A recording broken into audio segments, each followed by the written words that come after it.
Okay, welcome back. In this video I'm going to show you the lagoon in San Juan, what's referred to as the lagoon, which we're on the middle of the bridge here. You can see the Caribbean Hilton to my left.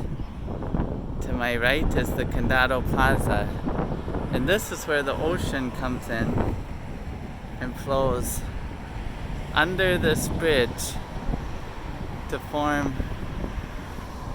what, when you're in San Juan, they'll just refer to it as the lagoon. So this lagoon actually runs behind Calle McCleary's strip of hotels and forms this sheltered area, which is a good place to do a lot of water sports.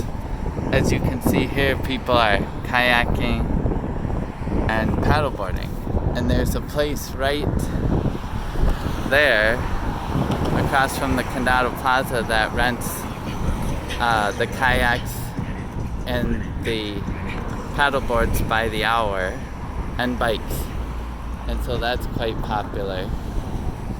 Now you may want to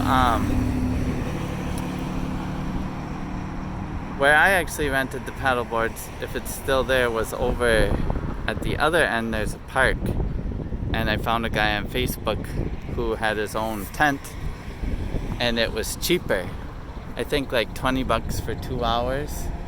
And over here, I forget, I think it was like 30 for 1 hour, or anyway, it was quite a bit less.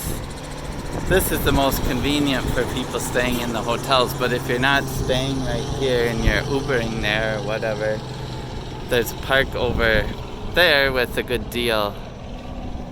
Just look on Facebook if you want a paddleboard.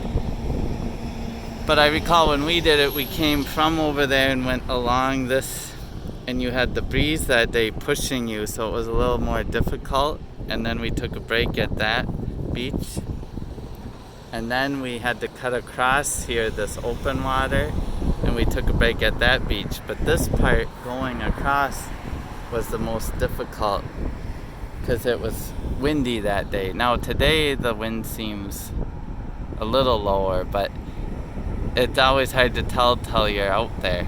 But my other tip would be, once you get on this side, stay on that inner side. You get out of the wind, and that's a good place to just sort of relax, lay on your paddleboard, and then stay over there to paddle your way back if you start at the other end of the park, like we did. And if you start here, I wouldn't even bother going across here unless you're a real strong paddleboarder, and just stick along the back of the lagoon there and enjoy your trip, shielded by the buildings. You can see that's where a lot of folks are paddleboarding, and just enjoy your trip there, shielded out of the wind. So this is the Condado, or the lagoon, between the Caribbean Hilton and the Condado Plaza. Hope you enjoy this video and get to enjoy a trip to sunny San Juan.